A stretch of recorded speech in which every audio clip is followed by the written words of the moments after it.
Bernardo Cabral é enólogo, faz vinhos um pouco por todo o país, não só em Portugal continental, como também nas ilhas. Já lá vamos. Olá, Bernardo. Vamos provar um total de 4 vinhos brancos contigo. Desde logo gostava que nos apresentasses o primeiro vinho. Que vinho é esse? De onde vem? Com que castas é elaborado? Olha, este primeiro vinho, olá João, olá Nuno, antes de mais, é um vinho de Bucelas feito 100% de Arinto, de umas vinhas muito velhas, em solos calcários, com pedras, enfim, a lembrar outras paragens desse mundo onde grandes vinhos brancos são feitos. E para mim também foi um regresso à região onde comecei a fazer vinhos. Na Quinta da Romeira já há muitos anos, há alguns anos atrás, há poucos anos. Este é um vinho de 2017 que é um regresso de uma nova geração, ou não é um regresso, é os primeiros passos de uma nova geração de uma família que faz vinhos em Bruxelas há muitos anos, que é a família Geraldes Barba. E, enfim, eu tenho todo o orgulho em poder fazer parte do projeto desde o início. Eu vou mostrar aqui a garrafa. Bernardo, como é que fizeste este vinho? O vinho teve um estágio em madeira, penso eu, não é? Este vinho tem 20% que é fermentado em barricas de 350 litros que são usadas. Eu comprei estas barricas num amigo que tem enólogo, produtor de vinhos na Borgonha, que é Henri Boileau, e de quem vou trazendo umas barricas usadas para não marcar tanto os vinhos, não é? Esses 20%, o vinho teve em estágio sobre as borras finas durante cerca de 8 meses, bem como também os 80% que estiveram em cuba de inox, também estiveram em cima das borras finas durante esses 8 meses. Depois o lote é feito e engarrafado. Aqui, para mim, o grande ponto deste vinho é o timing da apanha da uva e a zona, aqueles solos, aquele terroir é absolutamente extraordinário. E que marca toda esta mineralidade que nós sentimos neste vinho. Isto para mim, eu sinto isto como um Bucelas muito, muito clássico, não é? Não vai pelo caminho das frutas e vai sim por um caminho de seriedade, um vinho muito gastronómico e com uma longevidade incrível. 2017, que está aqui um bebê ainda. Precisamente, Bernardo, eu pegava dessa tua última deixa. Porque é que, na tua opinião, os arintos de Bucelas são tão peculiares e, no fundo, conseguem ter um poder tão longevo? Isto tem muito a ver com o terroir todo, a simbiose entre a casta, entre aquele solo que é o solo perfeito para a casta, são argilo-calcários, algumas vezes são mais argila, outras vezes são mais calcárias, neste caso é bastante calcário e muito pedregoso. Confere-lhes um perfil e mesmo a análise química deste vinho é absolutamente extraordinária, porque tu tens pHs muito baixos. É raro chegares a 3,1. 3,1 já é um pH altíssimo. Portanto, esses pHs baixos combinados com todas as outras características dão esta longevidade. São vinhos intermináveis. Daqui a 20 anos vamos estar a ver com certeza com imenso prazer. E Bernardo, uma pergunta. Sabemos que de facto os vinhos têm um potencial de longevidade enorme, mas o que é que ainda falta fazer para que Bucelas comece novamente a aparecer no mapa? Há uma nova geração, provavelmente, há novos investimentos também, mas ainda não conseguiu afirmar-te nos dias de hoje. O que é que é necessário? Nuno, enfim, nós já estamos aqui há alguns aninhos nisto e lembramos de andando aqui umas 2 décadas para trás, Bucelas era um hit, quer dizer, eram vinhos memoráveis sempre, os grandes vinhos portugueses brancos passavam sempre, o nome Bucelas vinha sempre nos top 3, né? E o que aconteceu, acho que houve um certo desinvestimento de consistência das empresas, especialmente das 3 grandes empresas que estão a produzir vinhos em Bucelas, e na minha opinião isso destruiu bastante também em termos de pricing, começou a vir para baixo, as pessoas foram muito atrás de um mercado de baixo valor, vinhos, o objetivo era ter muita fruta, vinhos mais fáceis, e perdeu-se aquilo que era a gênese de Bucelas, na minha opinião. Agora, nos últimos 3, 4 anos, além daqueles outros que continuaram, houve sempre um trabalho muito bem feito lá de fundo, obviamente, não todos a aprimorar essas pessoas que foram fazendo esse trabalho, mas começou a aparecer, de facto, como tu estavas a dizer, alguns enólogos que veem todo o potencial, veem toda a qualidade que Bucelas dá e começaram a fazer projetos, pequenos projetos, que eu acho que agora todos juntos vamos começar a fazer mais barulho. O que faltava, de facto, era massa crítica em vinhos de topo, e que eu acho neste momento que se tu quiseres fazer uma prova com 10 vinhos de topo de Bucelas, neste momento encontras. É uma micro-região, atenção. Sugeria agora viajarmos rapidamente de Bucelas para o Mar Alto, vamos até aos Açores, vamos até à Ilha do Pico, em concreto. Bernardo, tens aí os novos lançamentos da cooperativa do Pico. Antes de falarmos particularmente de cada um deles, eu pedia-te que nos ajudasses um bocadinho a perceber que tipo de trabalho, em termos de evolução, é que a cooperativa do Pico tem vindo a fazer nestes anos mais recentes.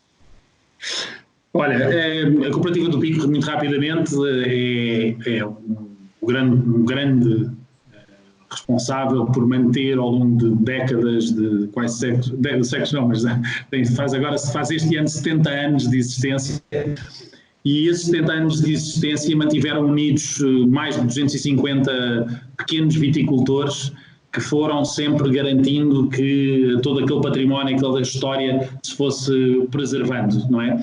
Houve com investimento da Corral Atlantis, da Azores Wine Company mais recentemente, com uma grande aposta na qualidade, em trazer e mostrar ao mundo o que é que são os vinhos dos Açores. A cooperativa do Pico também se reinventou, indo um pouco nessa senda, nessa onda de mostrar o que é mais autêntico, o que é mais indígena, não é? Que, no sentido que é algo que não se consegue copiar noutras partes do mundo e que é lindíssimo. O mundo também está muito mais aberto para receber e procura mais este tipo de projetos, este tipo de produtos. Isso acontece na restauração, acontece nas roupas, acontece no turismo e obviamente acontece no vinho. Tudo acontece, sabores, sensações, cada vez a procura pelo mais autêntico cresce, enfim, quase desmesuradamente. Vamos lá ver agora, depois disso, como é que vamos voltar.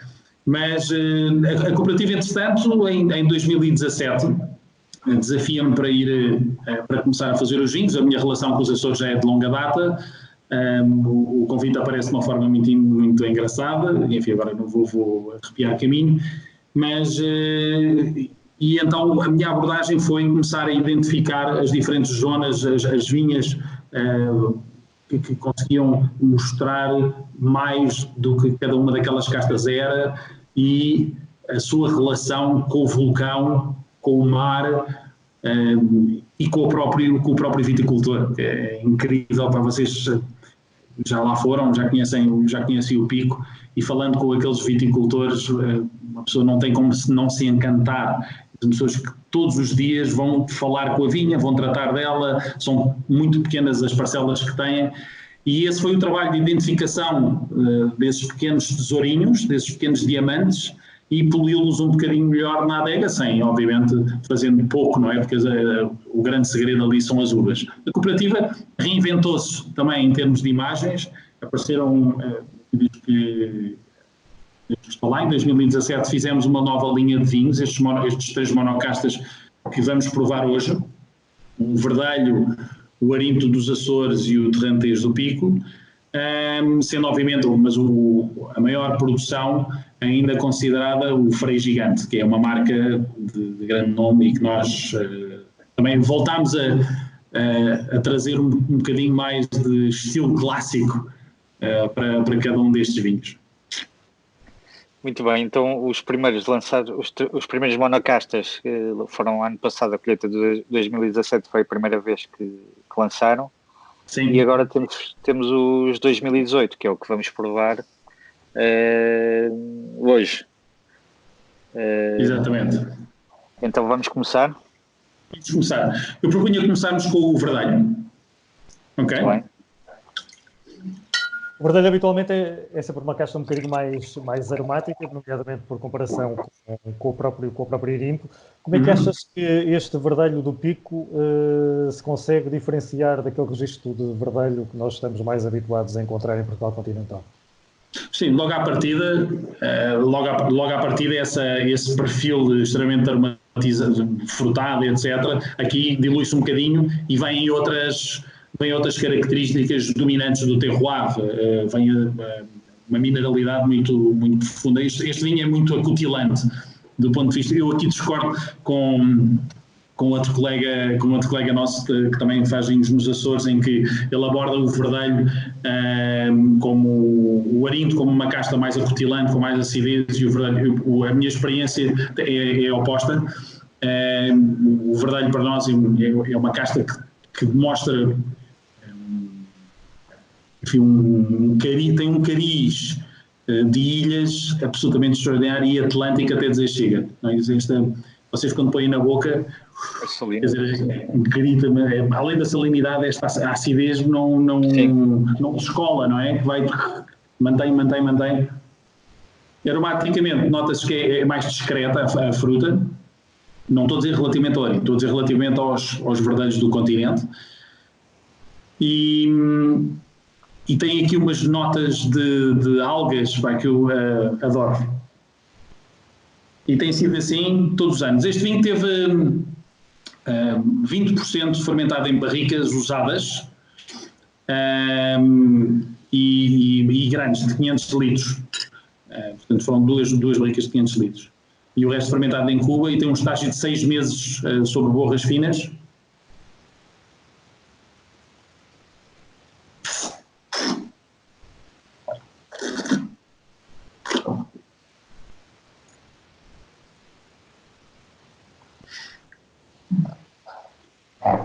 Vocês ficamos a salivar, não é?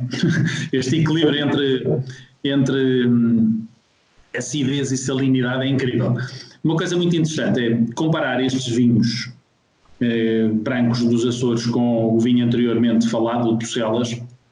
E quando em Bucelas estamos a falar de pHs a roçar os 3, 2.9, 3.1 máximo. Aqui os pHs são mais altos. É difícil ter um pH abaixo de 3.3, apesar das acidezes serem mais altas ainda. Portanto, é assim meio... Estou agora a ser um bocadinho específico nas análises, mas é muito interessante esse tipo de constatação. E sente-se na boca, não é? Esta salinidade... Sem dúvida. Eu sugeria passarmos para o segundo vinho. Calculo que agora naveguemos até ao Arinto. Agora vamos navegar até o Arinto dos Açores.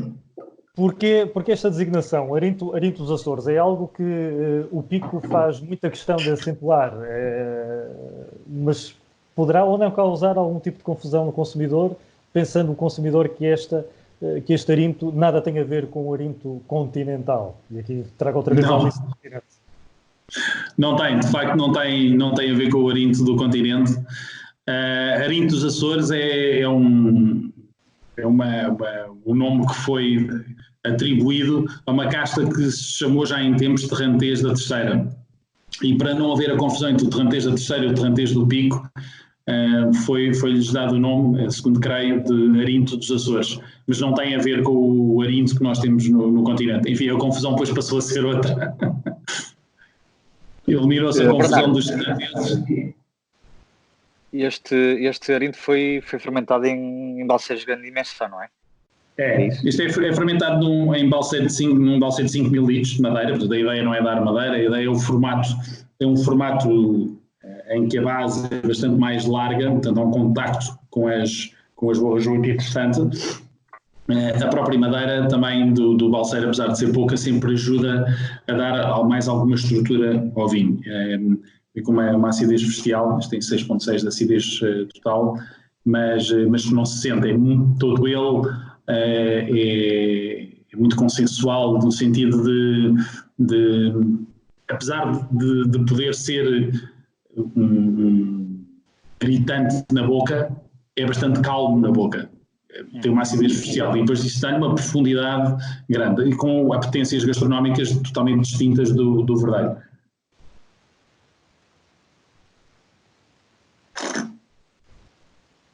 Tem aqui na boca uma nota picante.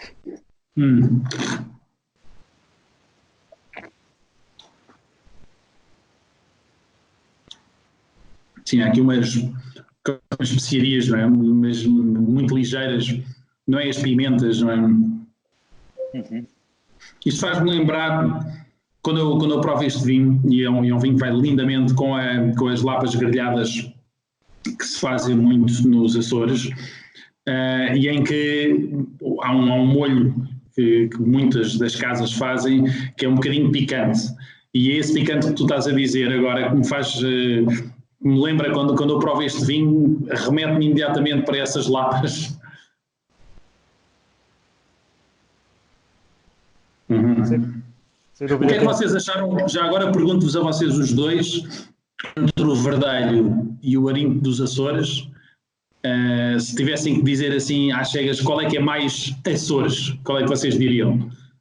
No verdelho senti o lado mais salino, por isso lembra-me mais talvez os Açores. Não sei, o que é que tu achas, João? Eu concordo, eu acho que no nariz, sobretudo no nariz do verdelho, é claramente o nariz atlântico. Eu acho que o arinto está muito mais arredondado, entre aspas, a acidez e a salinidade estão ao mesmo tempo um bocadinho mais domadas face ao verdelho. Mas isto, Bernardo, faz-me fazer a ponte perfeita para o último vinho.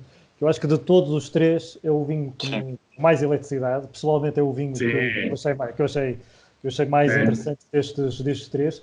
Porque eu acho que, para além dessa eletricidade toda, combina perfeitamente a matriz atlântica que tem com uma certa vibração, uma certa tensão do início ao fim. Fala-nos melhor deste Terrantez do Pico. Sim, tocaste aí no ponto. Eu só fazendo a ponte para trás, eu também concordo com vocês e pelos vistos passou a ideia entre o verdelho e o arinto. De facto, a minha abordagem sempre foi que o verdelho fosse mais acutilante e fosse mais franco com o terroir mais possível.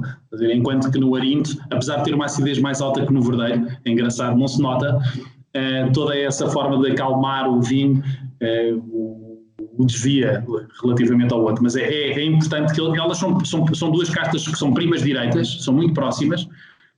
Conseguir criar esta diferenciação sempre foi um ponto de honra na construção do portfólio, desde o princípio para mim. O Terrantez, uma casta que existe muito poucas plantas plantadas, e sem dúvida a casta com mais acidez, que é muito diferente das outras do ponto de vista morfológico, uma casta com um bago muito maior, e difícil no sentido de se não a abordarmos, na minha opinião, se não a abordarmos corretamente, vamos ter dificuldade em que ela se exprima de forma a mostrar aquilo que pode valer. Portanto, neste caso muito concreto, este Terrantez vem de duas zonas da ilha, uma mistura de 2018, foi um ano já agora, um ano bastante seco para os padrões Açores do Pico. E portanto um ano em que houve muita sanidade nas uvas, foi um ano absolutamente extraordinário, vimos que ter uma longevidade incrível.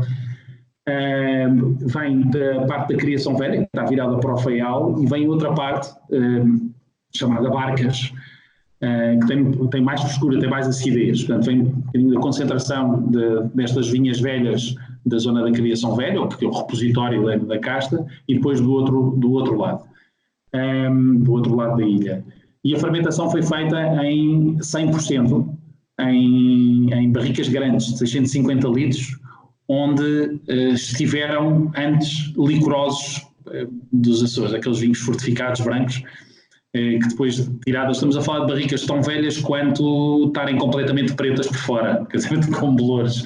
Ou São mesmo barricas muito velhas. A ideia não é que a madeira apareça, mas sim que a fermentação aconteça já a uma temperatura mais elevada, para dar mais estrutura ao vinho, e por outro lado que não se sobreponha, que a madeira não se sobreponha à casta, que ela se mostre o melhor possível, mas que se consiga também dar estrutura, que é uma coisa que às vezes o terrantês tem dificuldade em inox em dar, para conseguir aguentar este nível de acidez. O meu objetivo é nunca fazer fermentações maloláticas para diminuir a acidez, mas sim mostrar o máximo possível dela. Este vinho a sensação que eu tenho com este vinho é que num dia quente pus a minha cabeça numa poça de água que está numa rocha e estou a bebê-la, com algas, é um mergulho no mar, Tem iodo, não é? O iodo, as algas, a salinidade, é um expoente máximo de todos esses atributos. Há também duas notas que são frequentemente características nos vinhos dos Açores e que eu noto particularmente neste terrantês, que é uma certa nota de fósforo. É aquele fumado que parece que vulcânico. Acender, exatamente, sim. Parece que acabamos de acender quase um fósforo e que noto particularmente neste terrantês. E não há fuga possível, quer dizer, todos os vinhos, especialmente quando são provados lado a lado com os vinhos do continente, aí é que tu percebes bem o fator diferenciador, não é? É espetacular, não há volta a dar, quer dizer, aquele vulcão com 2.000 e quase 500, 2.352 metros de altitude, que é um vulcão ativo, que fumega no topo, só tem como fazer parte do perfil dos vinhos, não é? Não há volta a dar. Por muito que tu queiras fugir, não consegues. Eu não quero nada fugir, estou brincando. Há pouco falavas da raridade do terrantês, isso também fica expresso na quantidade de garrafas, porque vejo aqui que de terrantês fizeste 1.441 garrafas, enquanto que dos outros dois vinhos tens uma produção muito equivalente, salvo erro de, deixa cá ver, 6.400. 6.000. Mas pegando nesse pormenor, José João, também queria destacar aqui uma coisa que é interessante e que não sei se provavelmente tem o dedo também do Bernardo, a imagem da cooperativa, estes monocastas, está muito bem conseguida. E traz para a frente realmente essa questão do número de garrafas produzidas. Mas depois, olhando para o Celas, que também é um rótulo apelativo, bonito, sóbrio, fizeste o mesmo. Acho que esta informação, e no fundo são vinhos de produções muito, muito limitadas e raras, foi propositado, penso eu, não é? Claro. São mais-valias, não é? Quer dizer, uma produção tão pequenina só tem como ter as melhores uvas lá dentro, a maior das atenções. São vinhos que são feitos como um ourives, não é? Que faz um relógio minucioso em o detalhe é a grande diferença. Pronto. E de facto estes vinhos não são minimamente massificados, mas sim são vinhos de detalhes. Eu propunha um brinde à distância. Bernardo, muito obrigado. Este formato é um formato possível nos tempos de hoje, que a revista de vinhos vai também continuar a fazer ao longo destes dias e destas semanas. Esperemos que não demasiados dias nem demasiadas semanas, para bem de todos nós, mas propunha um brinde, Bernardo. E parabéns pelos vinhos, Bernardo. E obrigado. Obrigado eu.